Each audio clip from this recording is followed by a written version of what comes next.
and stay home if at all possible. That's the best way to be able to protect you if you're in those vulnerable capacities. Anybody, regardless of their age or regardless of whether they have an underlying health condition, if you end up not feeling well, stay home from work, get better. But don't go to work with your sick. And I know the Congress is working on things. I think clearly there's a need to provide immediate relief for folks who may be dislocated as a result of what we're seeing right now with the economy, but then also to provide an incentive for people to stay home if they're sick. They shouldn't have to make a decision about, well, I'm sick, I don't really want to go to work, but if I don't go to work, then I can't pay my rent. So I think Congress has a responsibility to address that. I want to say something. We had a call today with the president and the vice president and all the governors. There was a news report out about saying that the president just said, you guys just get your own supplies. Be careful what you believe. I think what he was saying was something that's very sensible. We have requests in for the federal government for things like ventilators, for example, and we probably will get some of those fulfilled.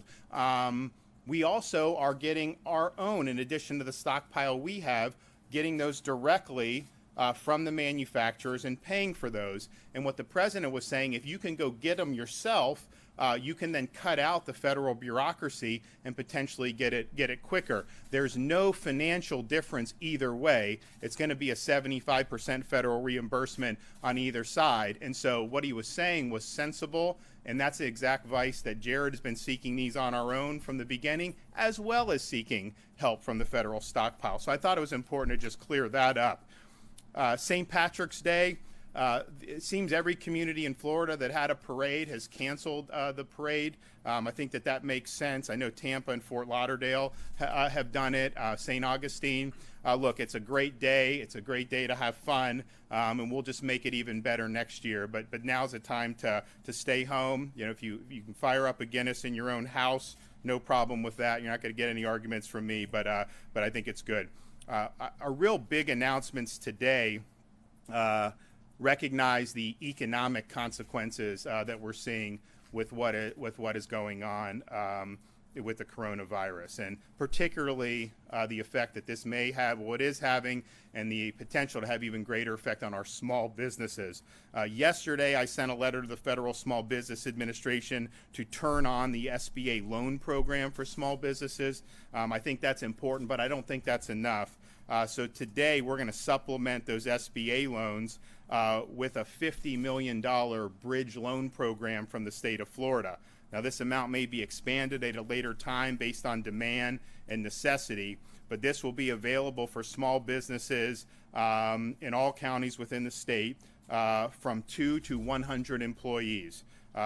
You can get $50,000 immediately, 1-year term, and a limit of 1 loan per business, 0% fixed rate, and no prepayment penalty. The reason this is important is we think that this is obviously something that's affecting the economy. We hope this is not something that affects the economy infinitum, that it's relatively short. The problem is if you're in some of these industries that are really getting hit, you have a cash flow issue, particularly if you have tight margins. So this is a way to kind of keep people afloat. And then when we get on the other side of this, hopefully can be able to get back to business as usual. The other thing that we're doing, because we recognize the tax flow issues, is cash flow issues, is providing tax assistance for businesses. So I'm directing the Department of Revenue to provide flexibility on the deadlines of taxes due, such as corporate income tax and sales tax, to assist businesses that are adversely affected from COVID-19 mitigation measures. Some of these corporate income tax payments can be deferred till the end of the fiscal year. Probably doesn't make that big of a difference from the state either way, but it may make a big difference for a company that is having problems with cash flow. We are at the Department of Health going to now do twice daily official updates in terms of the infections and the test results, 11 a.m. and 6 p.m. If you go to floridahealth.gov now, you actually can click on a link where they have the entire state of Florida. You can go county by county, see the number of cases, and see who has We documented a certain number of international travel, so they have some pretty good amplifying information on there. And again, that's at floridahealth.gov. I did ask HHS to send us back those 61 Floridians in Georgia. We think that the plane, it should have arrived in Sanford, Florida within the last hour or two to drop off 16 of those Floridians. They will be transported to their homes via bus transportation, and the remaining passengers will arrive in Fort Lauderdale by 6, where HHS contracted with another bus company to take them home.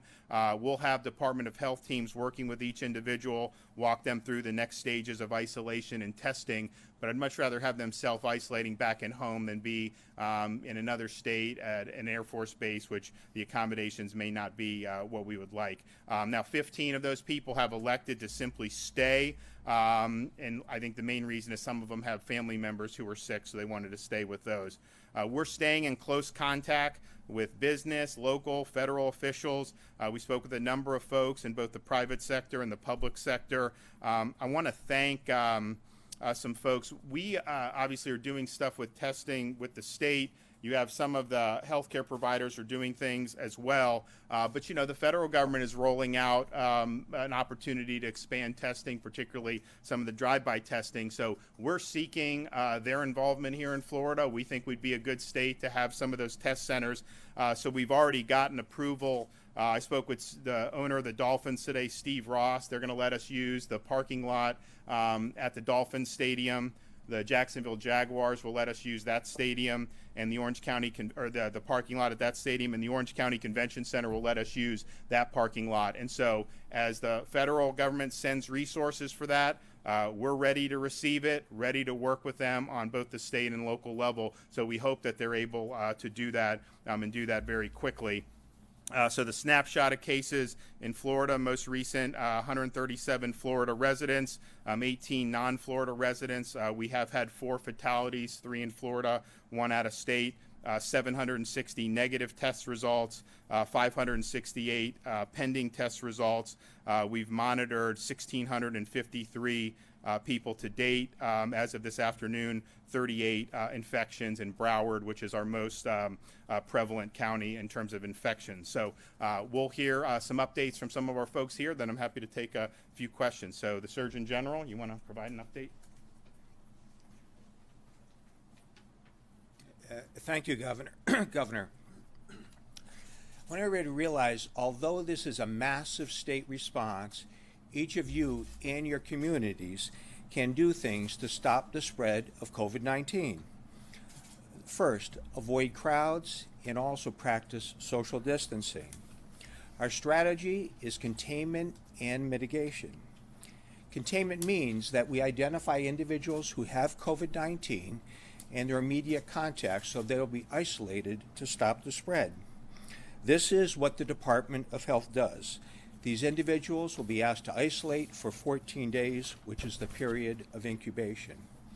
To help this process, today we hired 100 additional epidemiologists to actually complement our staff. I very much want to recognize the incredible activities of our staff who are working night and day in this process. As the Governor mentioned, we are also working with local communities to enhance testing sites where if a physician orders a test, individuals can go. We are also working with hospitals to identify their surge capacity and resources that they may need in the event that patient demands go up. We have also, as the Governor mentioned, we also have a new COVID-19 tracker on our website that you can look at to see where cases are. The vast majority of our cases in Florida of COVID-19 are related to international travel or individuals who have come from other domestic areas in the United States where there is COVID-19 or contacts of individuals who have COVID-19. If you have traveled internationally to Florida within the past 14 days, if you have traveled from a domestic site where there's COVID-19 in the United States within the past 14 days, we ask that you practice social distancing in the event that you develop COVID-19 to stop the spread. Avoid the elderly, avoid the public, and if you develop symptoms, isolate at that point.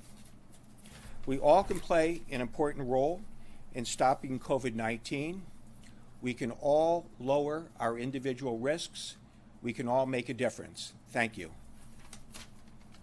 Mary?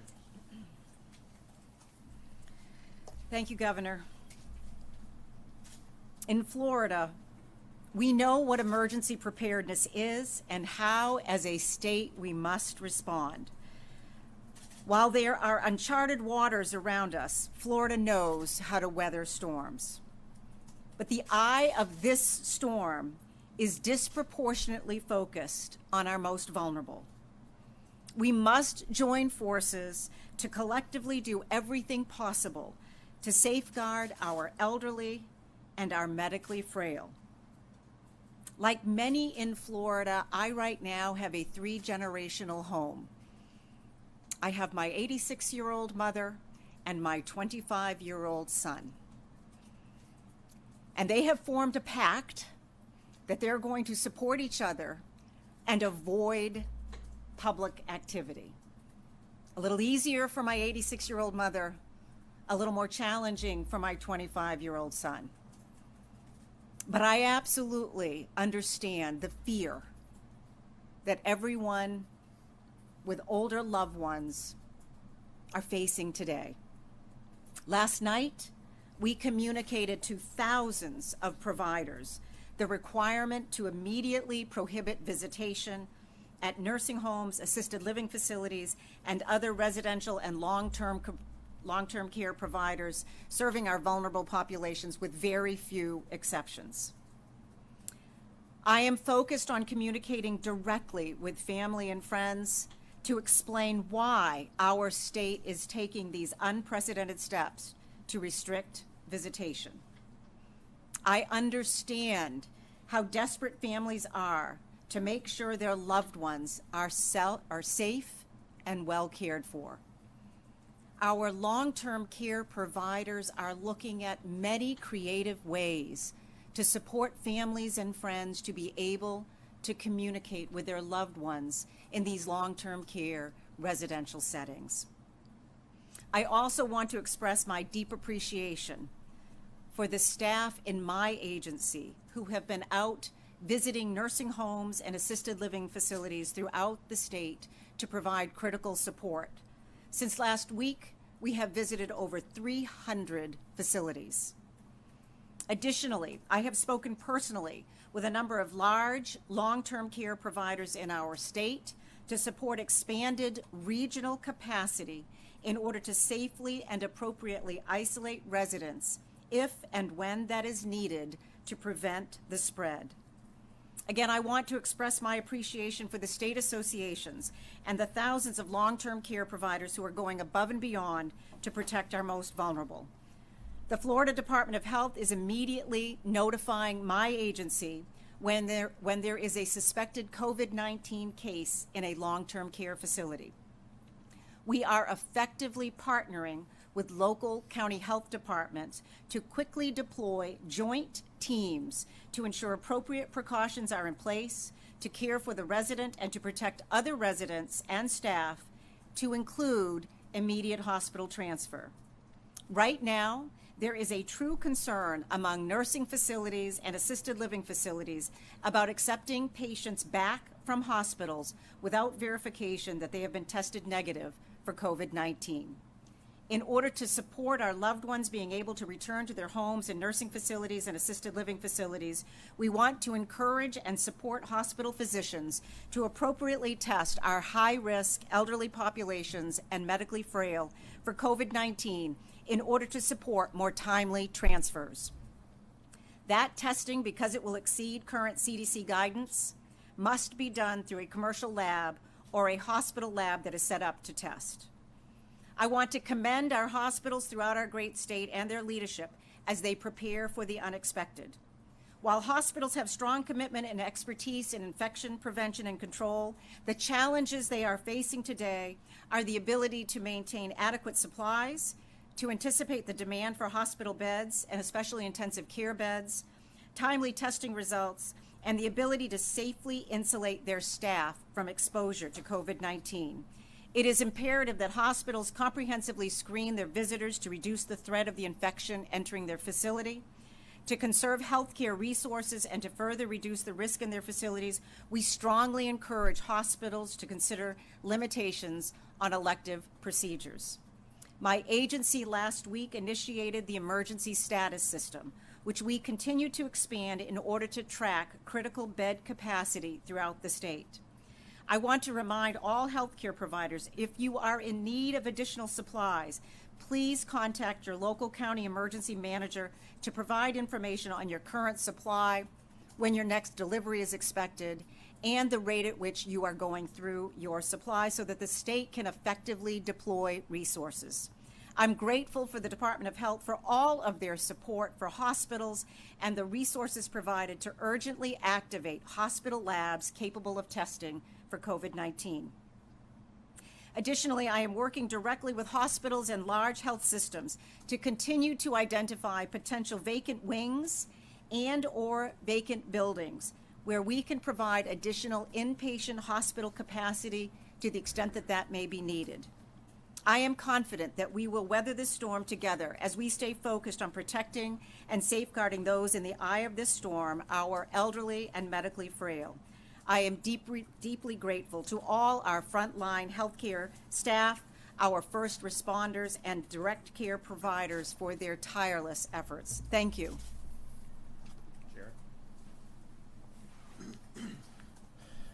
Governor, thank you. Over the past several days, you've heard us before talking about the equipment that we've been ordering directly for our vendors. We have put in requests also directly with the federal government, as you heard with the governor, from the governor, and that's normal. That's called direct federal assistance. We also do that during hurricanes. So here in the state of Florida, we have a significant amount of experience on how to interact and how to order equipment and supplies from the federal government.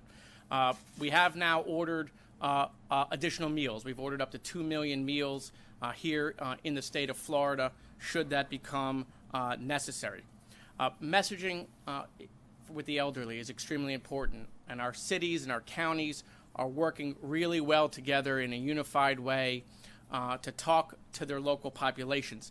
Different sections of the state absorb information differently. In Broward County and Dade County, we have diverse cultures, different ethnicities, and how people absorb information, how they talk to each other is different.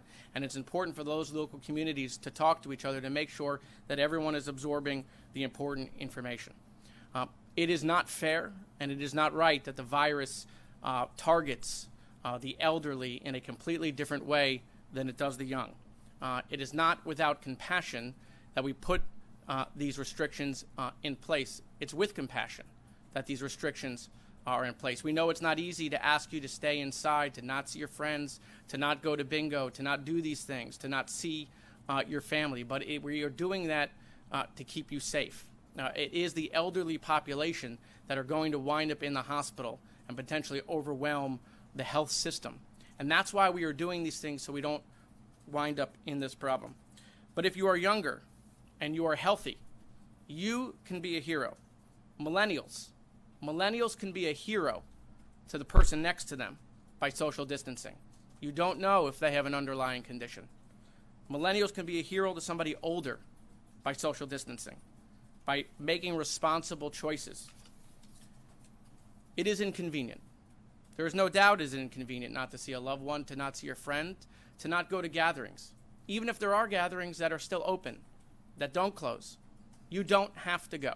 There will be a time to do that, especially for the young population wanting to celebrate spring break. There will be another spring break. Doing these things now, taking these precautions, can save a life. Additionally, as testing expands, just because you test negative does not mean you're immune. It just means you are negative at that time. So if you test negative, please continue to follow the guidance that is out there through the remainder of this event. Again, this is not a hurricane. We have a lot of experience understanding what supplies we should be buying, what we should be stocking up on during a hurricane. We do not need to go out and buy unlimited sums of bottled water. There are no indications anywhere in the world that your water is not going to work like it would in a hurricane where you're under a boil water alert. You do not have to worry about those sort of issues. Your power is not going to go out. So please buy supplies around those sort of circumstances different than a hurricane. You do not need to fill up your bathtub. You do not need to lower the water in your pool. These are things that constantly we message during hurricanes, but these things are not necessary. And if you can help an elderly family member or a neighbor get supplies so they don't have to go out, we would appreciate that. The community coming together, so again, we can keep people that are most susceptible to the virus in their homes is what we'd like to see. I want to thank everybody at the local level, cities, counties, our first responders, folks in the public health system, as well as all the state agencies and the governor trying to work in a coordinated, unified effort. Thank you.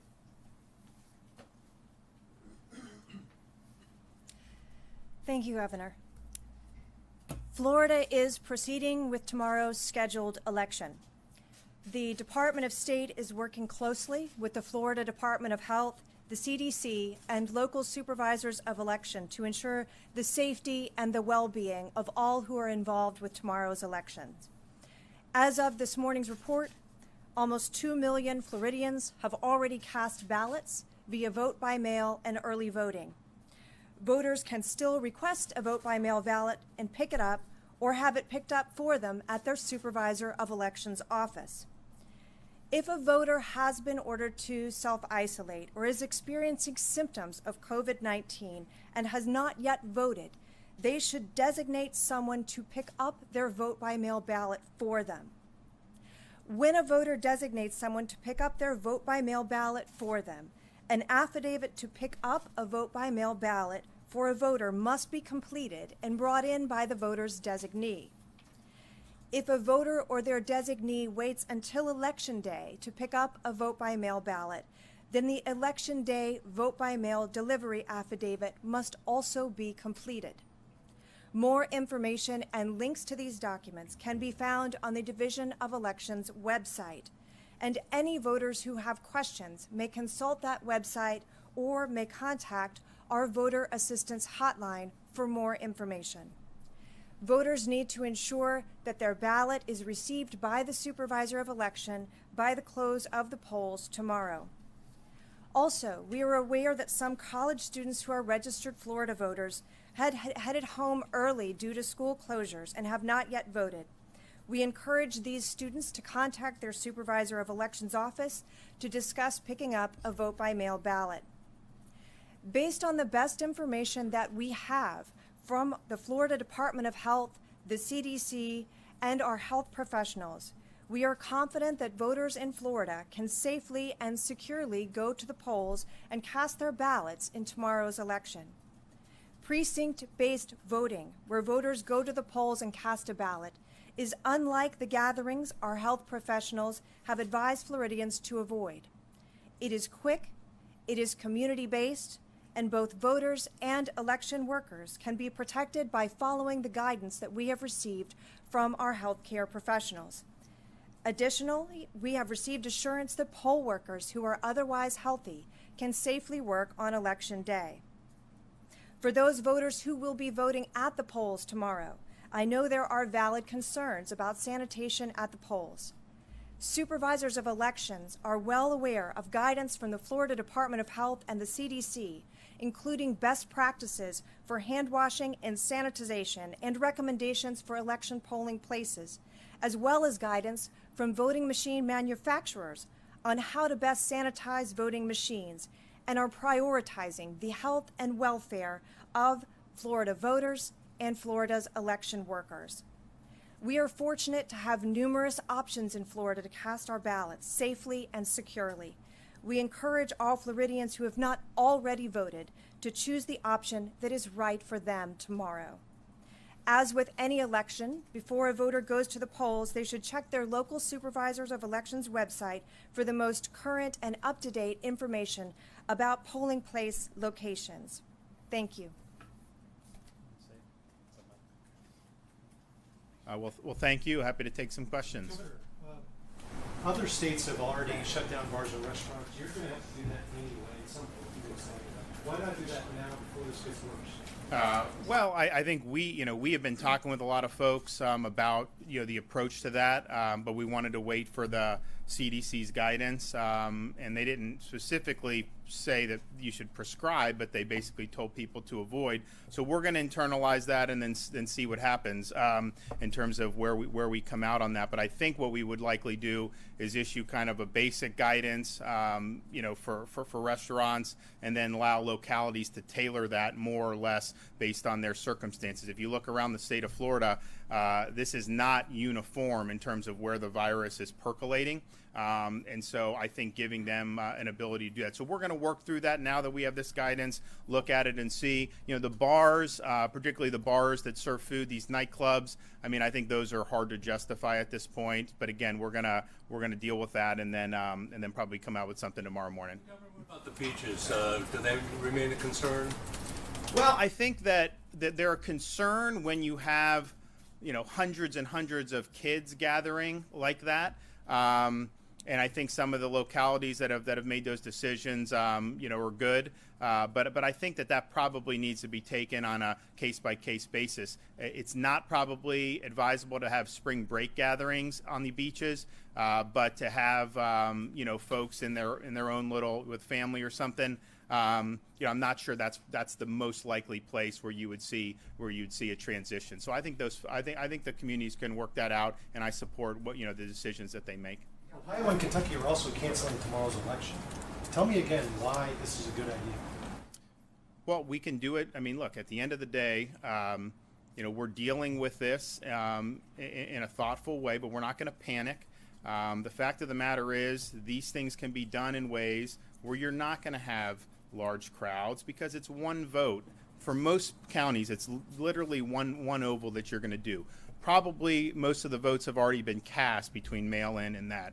And so I think you can do it in a way that protects people. I know the folks that are working the elections are working really hard to protect folks. We've limited access to the assisted living facilities in some of the areas where we may have vulnerable folks. But at the same time, I think, when you go and cancel that, I mean, the signal that sends is somehow, we're paralyzed. And I don't think that's the case. I think we're taking prudent steps. And it's not just what the state government's doing. You have local governments that are making decisions. And you have a lot of the private sector that's making decisions. And so I think that's a good thing. You've seen a lot of movement. People are taking it seriously. But I think we can do it in a level-headed way.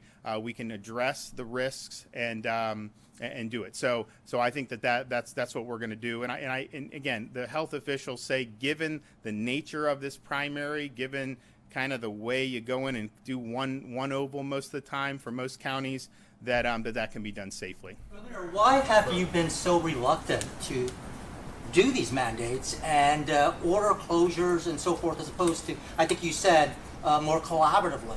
But again, there's so much because uncertainty. I think it's look, at the end of the day, you got to have everyone on the same sheet of music to be able to make this stuff work. And that's just the way it is. And so I think some of these things, when you think about, okay, what is the road here that we're going to be traveling? How sustainable is some of the stuff that some people are advocating or some people have done? I mean, the fact of the matter is, we can succeed at social distancing up until the point where the public decides they've had enough of it. And so I think we want to do it in a way that will be effective at addressing the virus's spread, but is also not going in a direction where people are then going to channel their activity in other ways, which may be just as problematic. And so I think that's the better approach to do it. And again, we just got this guidance. I mean, remember, yesterday CDC said 50 people for gatherings. Then less than 24 hours or 24 hours later, now it's the 10. So we're just trying to make sure that we're taking what they said. We wanted to do some other guidance, but if we put that out, we would have said the 50. And so now it's the 10. So we've got to make sure that we're synthesizing this and doing it in a way that makes the most sense. An update on how everything's going with the Broward mobile testing facility. I know that Colorado had problems getting people that actually needed to be tested compared to those that were just worried. Well, so they're working on it, but we are going to follow similar to what the federal government's doing in the sense that this mobile testing site is going to be prioritizing healthcare workers and folks that are 65 and older with symptoms. That is going to be the priority. How it expands from there, and it might, we'll see. But I think this will be an easy way for those folks to do it. I think when states have had problems is because, it's just kind of people are just showing up who don't have symptoms, and that's not really the target. So we want to have easy access to this, but really focus it on those folks who really need it. Yes, ma'am. Schools are out for 2 weeks. Is that enough time for them to be out? And on the other hand, what is being done to help those parents with childcare? No, it's a good question. It's the fact of the matter is you have a lot of parents who are, they work when their kids are at school. So one of the things we did with the state employees is we let the employees donate leave to each other so that if someone needs to stay home, they can do it. I think that what the federal government's doing with the relief package should have that in mind, that you're going to have some folks that are going to be sick, and then we don't want them going into work. But then you're also going to have folks who, if you're telling the kids to be home, sometimes the parent needs to be there. I mean, a lot of times people go to the grandparents. Well, if we're in a situation where we're trying to stop the spread of this, where young people may carry it but not exhibit any symptoms, well, then that becomes problematic as well. So that's why, with the schools, we did it very gingerly on that, and it does create other issues when you're dealing with that. And so they're going to have the 2 weeks. It'll constantly be reevaluated, and then we'll go from there. But it's and then for the food, I think the food is an issue. That's where some kids get a lot of nutrition. Fortunately, we've had a lot of people step up with that. We got a waiver from the federal government for agriculture consumer service to be able to use that. So I think that's a good thing. But it's definitely any of these things create other issues that you then have to contend with. Yes, sir. Governor, is there anything that's being done right now to help with temporary unemployment for perhaps restaurant workers or anyone else in those industries? So I think we're going to see what they're doing out of Congress. My view on what they did so far is that I think it was good that you're having the testing and all that and the money for that. But in terms of the economic portion, I thought it was inadequate. I don't think it's going to be quick enough. I think there's going to be too much bureaucracy about how you use this paid leave tax credit.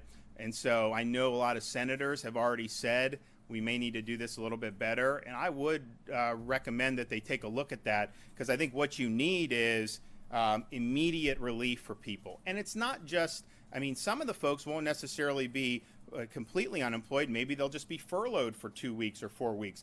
Well, for folks who are low income, that may be very difficult for them. Other folks will be able to do it because they have money stacked away, but a lot of workers do not. So I would say get it out very quickly. Don't run it through crazy bureaucracies. And then that will really be, I think, the lifeline that people need. If you look, obviously the economy has taken a hit because of what's happening, but there wasn't any underlying problems with the economy. It was just this is an external force that's coming in and changing things. So I think if we get on the other side of this curve, and people can start going back on getting back to business, I think that those people can be hired in the hopefully relatively near future. But man, if they can't pay rent for if they have 6 weeks or they can't pay rent, can't afford basics, it's going to be a problem. So I think that's the number one way to do it, and I would want to see what the federal government would do. But to do a relief that's going to take 4 or 5 months for people to even make sense of it, I think that's a problem. Yep. Yeah, Governor, could you confirm if there's been a confirmed case in Escambia County or not? Can we confirm Escambia? Do you know? We'll have to look at the records. We'll let you know. Yeah, Johnson. Thousands of cruise passengers were allowed to disembark at Port Miami yesterday without any kind of medical screening. How did that happen? You'll have to ask the port on that. I think that CDC is screening the folks or involved with. If there's health issues on the cruise, then we at the state would be alerted. We were not alerted. I guess, was there any did anyone have flu-like symptoms on that most recent ship? Yeah, nobody was known to have COVID-19 actually. Yeah. So. Governor, with this new dashboard, it's got a lot of interesting new information, but it also seems to be missing some information that we were getting on the regular before, you know, where we had the ages of the people. I think you'll still have that. I mean, you'll still have the rundown. You'll still have the rundown. I mean, you're going to still put out the same rundowns you did, correct? Yeah, on a daily basis. So you'll have that, but then it'll also, if someone wants to get a big picture look and see, okay, what's going on in Florida, you're going to be able to see, you know, there's Broward has the most cases. You'll be able to see where it's popping up in other communities, and so we think it's an additional tool, not in lieu of that, but in addition to that. Thank you. What about the First Lady? How are you keeping her safe right now? She's, you know, we had one child in the midst of an election for governor 2018 in March. Now we're 2020 in the midst of a pandemic. So this one's a little bit more nerve-wracking than that one, I think, for her. But she's doing very good. And fortunately, you know, she doesn't have any health issues, but it doesn't seem that this is something that affects young kids or pregnant women. Now, there's not enough cases to know for sure, but she's doing a lot to keep safe. So thank you for asking.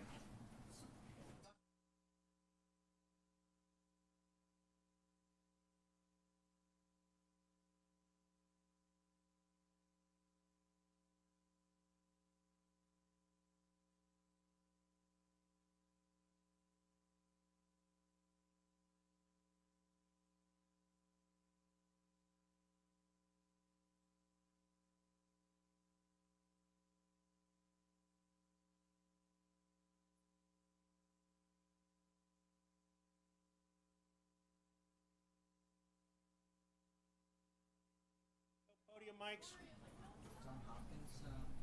Good night from the SEOC in Tallahassee, Florida. Good night captions. Good night satellite.